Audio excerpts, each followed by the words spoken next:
आइए student, top 100 polity question, सारा question भी यही लिया गया है। आइए 100 क्वेश्चन का प्रैक्टिस करते हैं। पहला क्वेश्चन पढ़िए। तो पहला क्वेश्चन है कि भारत के संविधान में संघ शब्द किस अनुच्छेद में है? तो बताइए। तो अनुच्छेद 1 हो जाएगा। चलिए नेक्स्ट। भारत के संविधान की भाषा कौन सी है? तो बताइए। तो अंग्रेजी और हिंदी हो जाएगा। चलिए नेक्स्ट। संविधान की 8वीं अनुसूची में कितनी भाषाएं हैं? तो आपको पता होगा कि 22 भाषाएं हैं। नेक्स्ट। अगला क्वेश्चन है कि हिंदी को राजभाषा कब घोषित किया गया था? तो आपको पता होगा कि 14 सितंबर 1949 को हिंदी को राजभाषा घोषित कर दिया गया था। नेक्स्ट क्वेश्चन है कि राजभाषा से संबंधित अनुच्छेद कौन से हैं? तो आपको पता होगा कि अनुच्छेद 343 से 351 जो है अनुच्छेद, ये राजभाषा से संबंधित है। चलिए नेक्स्ट। राष्ट्रपति अध्यादेश किस अनुच्छेद के तहत जारी करता है? तो आपको पता होगा कि 130 के तहत राष्ट्रपति अपना अध्यादेश जारी करता है। नेक्स्ट। अध्यादेश की अधिकतम वैधता कितनी होती है? तो आपको पता होगा कि 6 सप्ताह।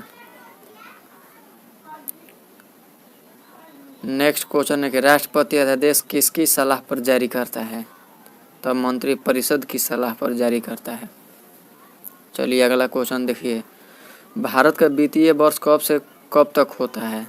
तो आपको पता होगा कि 1 अप्रैल से 31 मार्च तक होता है। सारा क्वेश्चन भी यही, सारा प्रीवियस ईयर क्वेश्चन लिया गया, हर एक एग्जाम में पूछा गया क्वेश्चन है। इसीलिए एक एक क्वेश्चन को ढंग से देखिए, क्योंकि एग्जाम में जाने के बाद कन्फ्यूजन हो जाता है। लोकसभा में अविश्वास प्रस्ताव कौन ला सकता है? तो कोई भी लोकसभा सदस्य। अविश्वास प्रस्ताव कौन ला सकता है? तो कोई भी लोकसभा का सदस्य। अविश्वास प्रस्ताव पारित होने के लिए कितने मत चाहिए? तो साधारण बहुमत चाहिए। चलिए नेक्स्ट।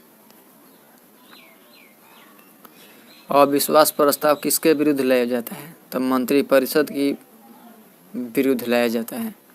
शून्यकाल की अवधारणा किस देश ले ली गई है? तो भारत की संसदीय परंपरा। नेक्स्ट। ये बिहार दरोगा, बिहार का सभी एग्जाम और सेंट्रल गवर्नमेंट का सभी एग्जाम के लिए सब भी क्वेश्चन है। प्रश्न काल का उल्लेख संबंधित है, प्रश्न काल का उल्लेख संविधान में है या नहीं है? तो आपको पता होगा कि नहीं है, प्रश्न काल का नहीं है। नेक्स्ट। अगला क्वेश्चन है कि प्रश्न काल का उद्देश्य क्या है? तो सरकार से जवाबदेही तय करना। चलिए नेक्स्ट। अगला क्वेश्चन है कि संसदीय विशेषाधिकार किस अनुच्छेद में है? तो संसदीय विशेषाधिकार आपको पता है अनुच्छेद 105 में है। अगला क्वेश्चन है कि राज्य विधानमंडल के विशेषाधिकार किस अनुच्छेद में है? तो राज्य विधानमंडल का है अनुच्छेद 194 में, संसदीय किस में है? तो 105 में है। चलिए नेक्स्ट। धन विधेयक को कौन प्रमाणित करता है? तो लोकसभा का अध्यक्ष प्रमाणित करता है। धन विधेयक को राज्यसभा कितने दिनों तक रोक सकती है? तो आपको पता होगा कितना दिन? तो 14 दिन। अगला क्वेश्चन है कि संयुक्त बैठक की अध्यक्षता कौन करता है? तो आपको पता होगा कि लोकसभा का अध्यक्ष करता है। नेक्स्ट। संयुक्त बैठक का उल्लेख किस अनुच्छेद में है? तो आपको पता होगा कि अनुच्छेद 108 में संयुक्त बैठक का उल्लेख है। अब तक कितनी बार संयुक्त बैठक हुई है? तो आपको पता होगा कि अब तक 3 बार संयुक्त बैठक हो गई है। नेक्स्ट।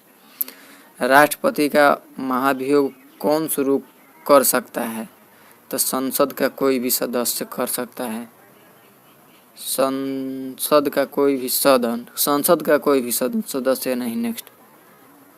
चलिए अगला क्वेश्चन देखिए। राष्ट्रपति के महाभियोग के लिए कितने बहुमत की आवश्यकता होती है? तो आपको पता होगा कि विशेष बहुमत की आवश्यकता होती है। चलिए नेक्स्ट देखते हैं। अगला क्वेश्चन है कि राष्ट्रपति के महाभियोग की प्रक्रिया कहाँ से शुरू होती है? तो ये आपको पता होगा कि राज्यसभा से शुरू होती है। उपराष्ट्रपति का महाभियोग की प्रक्रिया कहाँ से शुरू होती है? तो राज्यसभा से।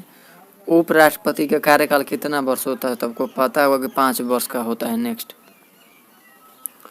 मुख्य चुनाव आयुक्त को हटाने की प्रक्रिया किसके समान है? तो सर्वोच्च न्यायालय के न्यायाधीश के समान है।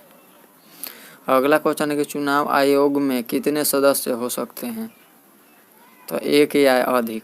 नेक्स्ट, वित्त आयोग का गठन कौन करता है? तो वित्त आयोग का गठन आपको पता होगा कि राष्ट्रपति करता है। वित्त आयोग का उल्लेख किस अनुच्छेद में था? वित्त आयोग का अनुच्छेद 280 में है। योजना आयोग का स्थान किसने लिया है? तो नीति आयोग, जो कि 2015 में नीति आयोग बन गया था। आ ही गया। नीति आयोग का गठन कब हुआ था? तो 1 जनवरी 2015 को। नीति आयोग का अध्यक्ष कौन होता है? तो वर्तमान प्रधानमंत्री। तो अभी नीति आयोग का अध्यक्ष कौन है? तो अभी वर्तमान में प्रधानमंत्री जो होगा वही होगा। अभी नरेंद्र मोदी है तो नरेंद्र मोदी हैं। अटॉर्नी जनरल की नियुक्ति कौन करता है? तो राष्ट्रपति करता है। अटॉर्नी जनरल की नियुक्ति कौन करता है? तो राष्ट्रपति करता है। नेक्स्ट, अटॉर्नी जनरल किसका विधि सलाहकार होता है? तो भारत सरकार का होता है। भारत का पहला अटॉर्नी जनरल कौन था? तो एससी सेटालवाड। अटॉर्नी जनरल कौन था? तो एससी सेटालवाड। याद कर लीजिए, पहला अटॉर्नी जनरल कौन था? तो एससी सेटालवाड। संघ लोक सेवा आयोग यूपीएससी का उल्लेख किस अनुच्छेद में? तो अनुच्छेद 315 में। यूपीएससी के अध्यक्ष की नियुक्ति कौन करता है? तो राष्ट्रपति करता है। राज्य लोक सेवा आयोग का उल्लेख किस अनुच्छेद में? तो 315 में है।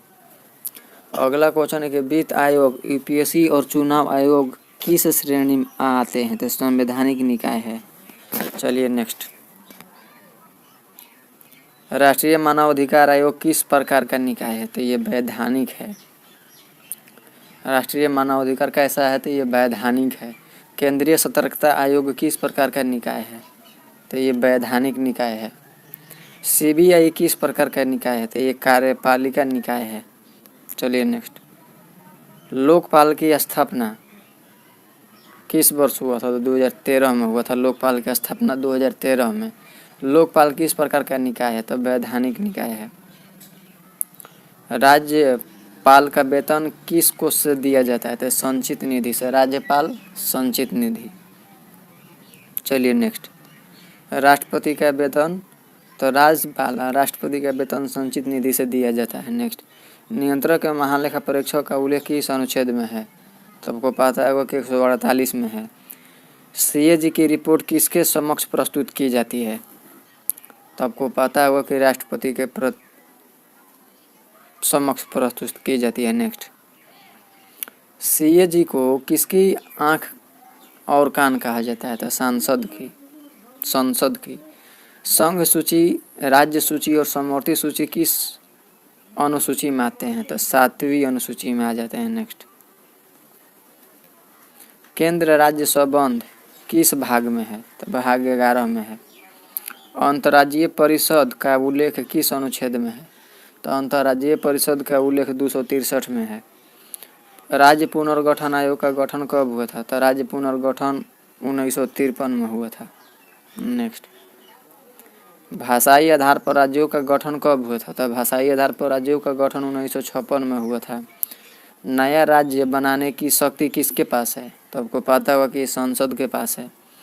अनुच्छेद 3 किससे संबंधित है? तो राज्य पुनर्गठन से संबंधित है। नेक्स्ट, पंचायती राज किस भाग में है? तो पंचायती राज भाग 9 में है। नगरपालिका किस भाग में है? तो 9 के क यानी कि 9 के ए में है। सहकारिता समिति किस भाग में है? तो भाग बी यानी कि ख। नेक्स्ट, ऑप्शन में ख भी दे सकता है। सूचना का अधिकार किस अनुच्छेद से जुड़ा है? तो आपको पता है कि अनुच्छेद 19 के 1 के ए। नेक्स्ट, धर्म की स्वतंत्रता किस भाग में है? तो ये भाग 3 में है। अल्पसंख्यकों का अधिकार किस अनुच्छेद में है? तो अल्पसंख्यक 29 से 30 में है अनुच्छेद। नेक्स्ट, राज्य का धर्मनिरपेक्ष स्वरूप किससे सुनिश्चित होता है? तो राज्य का धर्म निरपेक्ष स्वरूप किससे सुनिश्चित होता है? प्रस्तावना से होता है। नेक्स्ट, संविधान संशोधन का अधिकार किसके पास है? तो संसद के पास है। संसद के संयुक्त अधिवेशन में मतदान कैसे होता है? तो साधारण बहुमत से। नेक्स्ट, लोकसभा का नेता कौन होता है? तो प्रधानमंत्री होता है। विपक्ष का नेता किस सदन में मान्यता प्राप्त होता है? तो लोकसभा में। भारत में न्यायिक पुनरावलोकन की अवधारणा किस देश से ली गई है? तो न्यायिक पुनरावलोकन की अवधारणा अमेरिका से ली गई है। नेक्स्ट, संविधान का संरक्षण किसे कहा जाता है? तो सर्वोच्च न्यायालय को कहा जाता है। भारत में पहला आम चुनाव कब हुआ था? तो 1951-52 में हुआ था। सारा क्वेश्चन भी यही है, इसलिए रटते चलिए। चुनाव आयोग कितने चुनाव क्षेत्रों में चुनाव कराता है? तो सभी। निर्वाचन क्षेत्र का परिसीमन कौन करता है? तो परिसीमन आयोग। परिसीमन आयोग किस प्रकार का निकाय है? तो वैधानिक निकाय है। एक व्यक्ति कितने निर्वाचन क्षेत्रों से चुनाव लड़ सकता है? तो अधिकतम 2। एक व्यक्ति कितने निर्वाचन क्षेत्रों से चुनाव लड़ सकता है? तो अधिकतम 2। लोकसभा चुनाव में मतदान की न्यूनतम आयु क्या है? तो 18 वर्ष। संविधान के अनुच्छेद 326 किससे संबंधित है? तो बेहस के मताधिकार से है। नोटा का प्रावधान किस वर्ष हुआ था? तो नोटा का प्रावधान 2013 में हुआ था। भारत में चुनाव चिन्ह कौन आवंटित करता है? तो चुनाव आयोग करता है। चुनाव आयोग का मुख्यालय कहाँ है? तो नई दिल्ली में है। चलिए नेक्स्ट, राज्यसभा में राष्ट्रपति कितने सदस्य मनोनीत करता है? तो 12। मनोनीत सदस्य किस क्षेत्र से होते हैं? तो कला, साहित्य, विज्ञान और समाज सेवा। कला, साहित्य, विज्ञान और समाज सेवा। चलिए नेक्स्ट, लोकसभा में आंग्ल भारतीय समुदाय का प्रतिनिधित्व अब है या नहीं है? तो अब नहीं है। चलिए नेक्स्ट, जो कि पहले होता था अब नहीं है। आंग्ल भारतीय आरक्षण समाप्त किस संशोधन से हुआ था? तो आंग्ल भारतीय 104वां संविधान संशोधन में हुआ था समाप्त। संविधान का अनुच्छेद 110 किससे संबंधित है? तो धन विधेयक से है। संविधान का अनुच्छेद 112 किससे संबंधित है? तो वार्षिक बजट है 112 में। चलिए नेक्स्ट, विनियोग विधेयक किससे संबंधित है? तो सरकारी व्यय से। विनियोग विधेयक किससे संबंधित है? सरकारी व्यय से। संसदीय शासन प्रणाली किस देश से ली गई है? तो संसदीय शासन प्रणाली ब्रिटेन से ली गई है। भारत में संघीय ढांचा किस देश से प्रभावित है? तो संघीय ढांचा कनाडा से है। नेक्स्ट, मौलिक अधिकार निलंबन किस अनुच्छेद में है? तो मौलिक अधिकार निलंबन 358 या 59। चलिए नेक्स्ट, आपातकाल में कौन सा मौलिक अधिकार निलंबित नहीं होता है? तो आपातकाल में अनुच्छेद 20 और 21 निलंबित नहीं होता है। चलिए अगला क्वेश्चन पढ़िए। तो अगला क्वेश्चन है कि भारत के संविधान में समाजवाद शब्द का क्या अर्थ होता है? तो लोकतांत्रिक समाजवाद। संविधान सभा में महिला सदस्य की संख्या कितनी थी? तो 15। संविधान सभा में मुस्लिम लीग ने भाग लिया था या नहीं? तो प्रारंभ में हाँ। नेक्स्ट, संविधान सभा में सबसे अधिक भाषण किसने दिए? तो डॉक्टर भीमराव अम्बेडकर। भारतीय संविधान की प्रस्तावना को न्यायालय में कब प्रवर्तनीय माना गया? तो केशवानंद भारतीय केस 1973 में। चलिए अगला क्वेश्चन देखिए, संविधान का मूल ढांचा सिद्धांत किस देश से जुड़ा हुआ है? तो केशवानंद भारतीय केसले। किस केसले जुड़ा हुआ है? तो केशवानंद भारतीय केसले जुड़ा हुआ है। भारत का सबसे पुराना उच्च न्यायालय कौन सा है? तो कलकत्ता उच्च न्यायालय है। चलिए अगला क्वेश्चन देखिए, संविधान सभा के संवैधानिक सलाहकार कौन थे? तो BN राव थे। संविधान सभा के संवैधानिक सलाहकार कौन थे? तो BN राव। संविधान का अंतिम अनुच्छेद कौन सा है? तो अनुच्छेद 395।